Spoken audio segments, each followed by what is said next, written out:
역대하 21장. 여호사밧이 세상을 떠나서 그의 조상에게로 가니 다윗성에 있는 왕실 묘지에 장사하였다. 그의 아들 여호람이 그의 뒤를 이어 왕이 되었다. 여호사밧의 아들 여호람에게는 아우들이 있었다. 그의 아우 아사랴와 여히엘과 스가랴와 아사랴와 미가엘과 스바디아는 모두 이스라엘의 여호사밧 왕이 낳은 아들이었다. 여호람의 아버지 여호사밧은 여호람의 아우들에게는 은, 금과 보물과 요새화된 유다의 성읍들을 후하게 선물로 주었고 여호람은 맏아들이었으므로 왕의 자리를 내주었다. 그러나 여호람은 아버지의 뒤를 이어 왕위에 올라 세력을 굳히자 자기 아우들을 모두 죽이고 이스라엘 지도자들 얼마도 함께 칼로 쳐 죽였다. 여호람이 왕이 되었을 때 그는 32살이었다. 그는 예루살렘에서 8해 동안 다스렸다. 그는 아합의 딸을 아내로 맞아들였기 때문에 아합 가문의 한 대로 곧 이스라엘 왕들이 간 길을 갔다. 이와 같이 하여 그는 주님께서 보시기에 악한 일을 하였다. 그러나 주님께서는 다윗 왕가를 멸망시키려고 하지 않으셨다. 일찍이 주님께서 그의 종 다윗과 언약을 맺으시고 다윗과 그 자손에게서 왕조의 등불이 영원히 꺼지지 않게 하시겠다고 약속하셨기 때문이다. 여호람이 다스리는 동안에 에돔이 유다의 반기를 들고 자기들의 왕을 따로 세웠다. 여호람은 지휘관들을 이끌고 병거대를 모두 출동시켰다가 병거대 지휘관들과 함께 에돔 군대에게 포위를 당하고 말았다. 그러나 밤에 에돔 군대의 포위망을 뚫고 빠져나왔다. 이와 같이 에돔은 유다에 반역하여 그 지배를 벗어나 오늘날까지 이르렀고 림나 성읍이 반란을 일으켜 여호람의 지배에서 벗어난 것도 같은 무렵이다. 그가 이런 변을 당한 것은 주 조상의 하나님을 저버렸기 때문이다. 그는 또 유다의 여러 산에 산당을 세우고 예루살렘 주민에게 음행을 하게 하였고 유다 백성을 그릇된 길로 가게 하였다. 그래서 엘리야 예언자가 그에게 다음과 같은 글을 보냈다.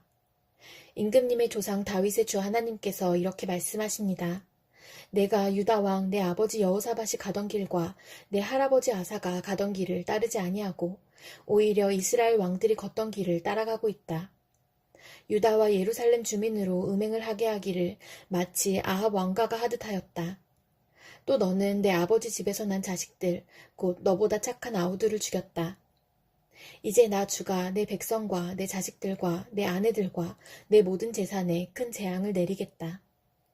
또 너는 창자의 중병이 들고 그 병이 날로 더 악화되어 마침내 창자가 빠져나올 것이다. 주님께서는 또 블레셋 사람과 에티오피아에 인접하여 사는 아라비아 사람들의 마음을 부추겨 여호람을 치게 하셨다. 그들이 유다로 쳐올라와서 왕궁의 모든 재물을 탈취하였고 여호람의 아들들과 아내들까지 잡아갔다. 막내 아들 아하시아 이외에는 아무도 남겨두지 않았다. 이런 일이 있은 뒤에 주님께서 여호람에게 벌을 내리셔서 그의 창자에 불치의 병이 들게 하셨다. 그는 오랫동안 이 불치의 병으로 꼬박 2해를 앓다가 창자가 몸 밖으로 빠져나와서 심한 통증에 시달리다가 죽고 말았다. 백성은 왕들이 죽으면 을에 향을 피웠으나 여호람에게만은 향을 피우지 않았다. 여호람이 왕이 되었을 때 그는 32살이었다. 그는 예루살렘에서 8해 동안 다스리다가 그의 죽음을 슬프게 여기는 사람도 없이 세상을 떠났다. 사람들이 그를 다윗성에 묻기는 하였으나 왕실 묘지에 장사하지는 않았다. 요한계시록 9장. 5째 천사가 나팔을 불었습니다. 내가 보니 하늘에서 땅에 떨어진 별이 하나 있는데 그 별은 아비소스를 여는 열쇠를 받았습니다. 그 별이 아비소스를 여니 거기에서 큰 용광로의 연기와 같은 연기가 올라왔습니다. 그래서 해와 하늘이 그 구덩이에서 나온 연기 때문에 어두워졌습니다. 그리고 그 연기 속에서 메뚜기들이 나와서 땅에 퍼졌습니다. 그것들은 땅에 있는 정갈이 가진 것과 같은 권세를 받아가지고 있었습니다. 그것들은 땅에 있는 풀이나 푸성귀나 나무는 하나도 해하지 말고 이마에 하나님의 도장이 찍히지 않은 사람만을 해하라는 명령을 받았습니다. 그러나 그들에게는 사람들을 죽이지는 말고 5달 동안 괴롭게만 하라는 허락이 내렸습니다. 그것들이 주는 고통은 마치 정갈이 사람을 쏠 때와 같은 고통이었습니다. 그 기간에는 그 사람들이 죽으려고 애써도 죽지 못하고 죽기를 원해도 죽음이 그들을 피하여 달아날 것입니다. 그 메뚜기들의 모양은 전투채비를 한 말들과 같고 머리에는 금 면류관과 같은 것을 쓰고 그 얼굴은 사람의 얼굴과 같았습니다.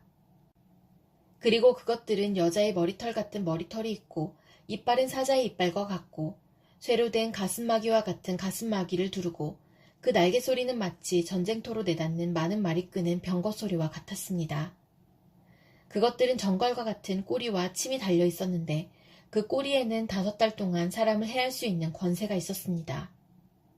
그것들은 아비소스의 사자를 자기들의 왕으로 떠받들었는데 그 이름은 히브리 말로는 아바돈이요 그리스 말로는 아볼로온입니다. 첫째 재앙이 지나갔습니다. 그러나 아직도 2가지 재앙이 더 닥쳐올 것입니다. 6째 천사가 나팔을 불었습니다. 나는 하나님 앞에 있는 금제단의 넷불에서 울려나오는 음성을 들었습니다. 그것은 나팔을 가진 6째 천사에게 큰 강 유프라테스에 매여 있는 4천사를 풀어놓아 주어라 하는 음성이었습니다. 그래서 그 4천사가 풀려났습니다. 그들은 사람의 3분의 1을 죽이기 위하여 그 해, 그 달, 그날, 그때에 맞추어 예비된 이들입니다. 내가 들은 바로는 그 천사들이 거느린 기마대의 수는 2억이나 된다는 것입니다. 나는 이러한 환상 가운데서 말들과 그 위에 탄 사람들을 보았는데 사람들은 화홍색과 청색과 유황색 가슴마귀를 둘렀고 말들은 머리가 사자의 머리와 같으며 입에서는 불과 연기와 유황을 내뿜고 있었습니다. 그 입에서 나오는 불과 연기와 유황, 이 3가지 재앙으로 사람의 3분의 1이 죽임을 당하였습니다. 그 말들의 힘은 입과 꼬리에 있는데 꼬리는 뱀과 같고 또 꼬리에 머리가 달려 있어서 그 머리로 사람을 해쳤습니다. 이런 재앙에서 죽지 않고 살아남은 사람이 자기 손으로 한 일들을 회개하지 않고 오히려 귀신들에게나 또는 보거나 듣거나 걸어다니지 못하는 금이나 은이나 굴이나 돌이나 나무로 만든 우상들에게 절하기를 그치지 않았습니다. 그들은 또한 살인과 점치는 일과 음행과 도둑질을 회개하지 않았습니다. 스가랴 5장. 내가 또 고개를 들고 보니 내 앞에서 두루마리가 날아가고 있었다. 그 천사는 내가 무엇을 보고 있느냐고 물었다. 내가 대답하였다. 두루마리가 날아가는 것을 보고 있습니다. 길이는 20자이고 너비는 10자입니다. 그는 나에게 이렇게 말하였다. 이것은 온 땅 위에 내릴 저주다. 두루마리의 한쪽에는 도둑질하는 자가 모두 땅 위에서 말끔히 없어진다고 쓰여 있고 두루마리의 다른 쪽에는 거짓으로 맹세하는 자가 모두 땅 위에서 말끔히 없어진다고 쓰여 있다. 만군의 주의 말이다. 내가 저주를 내보낸다. 모든 도둑의 집과 내 이름을 두고 거짓으로 맹세하는 모든 자의 집에 저주가 들어가서 그 집에 머무르면서 나무 대들보와 돌로 쌓은 벽까지 그 집을 다 허물어 버릴 것이다. 내게 말하는 천사가 앞으로 나와서 나에게 고개를 들고서 가까이 오는 물체를 주의해 보라고 말하였다. 그것이 무엇이냐고 내가 물으니 그는 가까이 오는 그것이 곡식을 넣는 뒤주라고 일러주면서 그것은 온 땅에 가득한 죄악을 나타내는 것이라고 하였다. 그 뒤주에는 나무로 된 뚜껑이 덮여 있었다. 내가 보니 뚜껑이 들리고 그 안에 여인이 앉아있는 것이 보였다. 천사는 나에게 그 여인이 죄악의 상징이라고 말해주고는 그 여인을 뒤주 속으로 밀어놓고 뒤주 아가리 위에 납뚜껑을 눌러서 덮어버렸다. 내가 또 고개를 들고 보니 내 앞에 2 여인이 날개로 바람을 일으키면서 나타났다. 그들은 학과 같은 날개를 가지고 있었다. 그들은 그 뒤주를 들고 공중으로 높이 날아갔다. 내가 내게 말하는 천사에게 저 여인들이 그 뒤주를 어디로 가져가는 것이냐고 물었다. 그가 나에게 대답하였다. 바빌로니아 땅으로 간다. 거기에다가 그 뒤주를 둘 신전을 지을 것이다. 신전이 완성되면 그 뒤주는 제자리에 놓일 것이다. 요한복음 8장. 예수께서는 올리브산으로 가셨다. 이른 아침에 예수께서 다시 성전에 가시니 많은 백성이 그에게로 모여들었다. 예수께서 앉아서 그들을 가르치실 때에 율법학자들과 바리새파 사람들이 간음을 하다가 잡힌 여자를 끌고 와서 가운데 세워놓고 예수께 말하였다. 선생님, 이 여자가 간음을 하다가 현장에서 잡혔습니다. 모세는 율법에 이런 여자들을 돌로 쳐 죽이라고 우리에게 명령하였습니다. 그런데 선생님은 뭐라고 하시겠습니까? 그들이 이렇게 말한 것은 예수를 시험하여 고발할 구실을 찾으려는 속셈이었다. 그러나 예수께서는 몸을 굽혀서 손가락으로 땅에 무엇인가를 쓰셨다. 그들이 다그쳐 물으니 예수께서 몸을 일으켜 그들에게 말씀하셨다. 너희 가운데서 죄가 없는 사람이 먼저 이 여자에게 돌을 던져라. 그리고는 다시 몸을 굽혀서 땅에 무엇인가를 쓰셨다. 이 말씀을 들은 사람들은 나이가 많은 이로부터 시작하여 하나하나 떠나가고 마침내 예수만 남았다. 그 여자는 그대로 서 있었다. 예수께서 몸을 일으키시고 여자에게 말씀하셨다. 여자여, 사람들은 어디에 있느냐? 너를 정죄한 사람이 한 사람도 없느냐? 여자가 대답하였다. 주님, 한 사람도 없습니다. 예수께서 말씀하셨다. 나도 너를 정죄하지 않는다. 가서 이제부터 다시는 죄를 짓지 말아라. 예수께서 다시 그들에게 말씀하셨다. 나는 세상의 빛이다. 나를 따르는 사람은 어둠 속에 다니지 아니하고 생명의 빛을 얻을 것이다. 바리새파 사람들이 예수께 말하였다. 당신이 스스로 자신에 대하여 증언하니 당신의 증언은 참되지 못하오. 예수께서 그들에게 대답하셨다. 비록 내가 나 자신에 대하여 증언할지라도 내 증언은 참되다. 나는 내가 어디에서 와서 어디로 가는지를 알고 있기 때문이다. 그러나 너희는 내가 어디에서 왔는지도 모르고 어디로 가는지도 모른다. 너희는 사람이 정한 기준을 따라 심판한다. 나는 아무도 심판하지 않는다. 그러나 내가 심판하면 내 심판은 참되다. 그것은 내가 혼자 있는 것이 아니라 나를 보내신 아버지께서 나와 함께 하시기 때문이다. 너희의 율법에도 기록하기를 두 사람이 증언하면 참되다 하였다. 내가 나 자신에 대하여 증언하는 사람이고 나를 보내신 아버지께서도 나에 대하여 증언하여 주신다. 그러자 그들은 예수께 물었다. 당신의 아버지가 어디에 계십니까? 예수께서 대답하셨다. 너희는 나도 모르고 나의 아버지도 모른다. 너희가 나를 알았더라면 나의 아버지도 알았을 것이다. 이것은 예수께서 성전에서 가르치실 때에 헌금궤가 있는 데서 하신 말씀이다. 그러나 그를 잡는 사람이 아무도 없었다. 그것은 아직도 그의 때가 이르지 않았기 때문이다.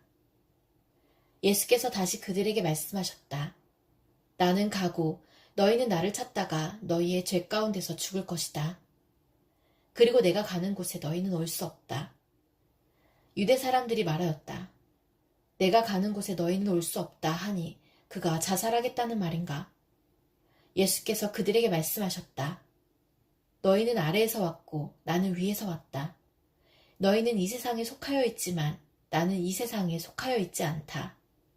그래서 나는 너희가 너희의 죄 가운데서 죽을 것이라고 말하였다. 내가 곧 나임을 너희가 믿지 않으면 너희는 너희의 죄 가운데서 죽을 것이다. 그들이 예수께 물었다. 당신은 누구요? 예수께서 그들에게 대답하셨다. 내가 처음부터 너희에게 말하지 않았느냐? 그리고 내가 너희에 대하여 말하고 또 심판할 것이 많이 있다. 그러나 나를 보내신 분은 참되시며 나는 그분에게서 들은 대로 세상에 말하는 것이다. 그들은 예수께서 아버지를 가리켜서 말씀하시는 줄을 깨닫지 못하였다. 그러므로 예수께서 그들에게 말씀하셨다. 너희는 인자가 높이 들려 올려질 때에야 내가 곧 나라는 것과 또 내가 아무것도 내 마음대로 하지 아니하고 아버지께서 나에게 가르쳐 주신 대로 말한다는 것을 알게 될 것이다. 나를 보내신 분이 나와 함께 하신다. 그분은 나를 혼자 버려두지 않으셨다. 그것은 내가 언제나 아버지께서 기뻐하시는 일을 하기 때문이다. 이 말씀을 듣고 많은 사람이 예수를 믿게 되었다. 예수께서 자기를 믿은 유대 사람들에게 말씀하셨다. 너희가 나의 말에 머물러 있으면 너희는 참으로 나의 제자들이다. 그리고 너희는 진리를 알게 될 것이며 진리가 너희를 자유롭게 할 것이다. 그들은 예수께 말하였다. 우리는 아브라함의 자손이라 아무에게도 종 노릇한 일이 없는데 당신은 어찌하여 우리가 자유롭게 될 것이라고 말합니까? 예수께서 대답하셨다. 내가 진정으로 너희에게 말한다. 죄를 짓는 사람은 다 죄의 종이다. 종은 언제까지나 집에 머물러 있지 못하지만 아들은 언제까지나 머물러 있다. 그러므로 아들이 너희를 자유롭게 하면 너희는 참으로 자유롭게 될 것이다. 나는 너희가 아브라함의 자손임을 안다. 그런데 너희는 나를 죽이려고 한다. 내 말이 너희 속에 있을 자리가 없기 때문이다. 나는 나의 아버지에게서 본 것을 말하고 너희는 너희의 아비에게서 들은 것을 행한다. 그들이 예수께 말하였다. 우리 조상은 아브라함이요. 예수께서 그들에게 대답하셨다. 너희가 아브라함의 자녀라면 아브라함이 한 일을 하였을 것이다. 그러나 지금 너희는 너희에게 하나님에게서 들은 진리를 말해준 사람인 나를 죽이려고 한다. 아브라함은 이런 일을 하지 않았다. 너희는 너희 아비가 한 일을 하고 있다. 그들이 예수께 말하였다. 우리는 음행으로 태어나지 않았으며 우리에게는 하나님이신 아버지만 한 분 계십니다. 예수께서 대답하셨다. 하나님이 너희의 아버지라면 너희가 나를 사랑할 것이다. 그것은 내가 하나님에게서 와서 여기에 있기 때문이다.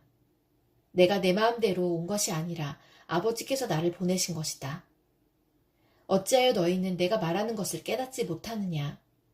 그것은 너희가 내 말을 들을 수 없기 때문이다. 너희는 너희 아비인 악마에게서 났으며 또 그 아비의 욕망대로 하려고 한다. 그는 처음부터 살인자였다. 또 그는 진리편에 있지 않다. 그것은 그 속에 진리가 없기 때문이다. 그가 거짓말을 할 때에는 본성에서 그렇게 하는 것이다. 그는 거짓말쟁이이며 거짓의 아비이기 때문이다. 그런데 내가 진리를 말하기 때문에 너희는 나를 믿지 않는다. 너희 가운데서 누가 나에게 죄가 있다고 단정하느냐? 내가 진리를 말하는데 어찌하여 나를 믿지 않느냐? 하나님에게서 난 사람은 하나님의 말씀을 듣는다. 그러므로 너희가 듣지 않는 것은 너희가 하나님에게서 나지 않았기 때문이다. 유대 사람들이 예수께 말하였다. 우리가 당신을 사마리아 사람이라고도 하고 귀신이 들렸다고도 하는데 그 말이 옳지 않소? 예수께서 대답하셨다. 나는 귀신이 들린 것이 아니라 나의 아버지를 공경한다. 그런데도 너희는 나를 모욕한다. 나는 내 영광을 구하지 않는다. 나를 위하여 영광을 구해주시며 심판해주시는 분이 따로 계신다. 내가 진정으로 너희에게 말한다. 나의 말을 지키는 사람은 영원히 죽음을 겪지 않을 것이다. 유대 사람들이 예수께 말하였다. 이제 우리는 당신이 귀신 들렸다는 것을 알았소. 아브라함도 죽고 예언자들도 죽었는데 당신이 나의 말을 지키면 영원히 죽음을 겪지 않을 것이다 하니 당신이 이미 죽은 우리 조상 아브라함보다 더 위대하다는 말이요? 또 예언자들도 다 죽었소. 당신은 스스로를 누구라고 생각하오? 예수께서 대답하셨다. 내가 나를 영광되게 한다면 나의 영광은 헛된 것이다. 나를 영광되게 하시는 분은 나의 아버지시다. 너희가 너희의 하나님이라고 부르는 바로 그분이시다. 너희는 그분을 알지 못하지만 나는 그분을 안다. 내가 그분을 알지 못한다고 말하면 나도 너희처럼 거짓말쟁이가 될 것이다. 그러나 나는 아버지를 알고 있으며 또 그분의 말씀을 지키고 있다. 너희의 조상 아브라함은 나의 날을 보리라고 기대하며 즐거워하였고 마침내 보고 기뻐하였다. 유대 사람들이 예수께 말하였다. 당신은 아직 나이가 50도 안 되었는데 아브라함을 보았다는 말이요? 예수께서 그들에게 말씀하셨다. 내가 진정으로 너희에게 말한다. 아브라함이 태어나기 전부터 내가 있다. 그래서 그들은 돌을 들어서 예수를 치려고 하였다. 그러자 예수께서는 몸을 피해서 성전 바깥으로 나가셨다.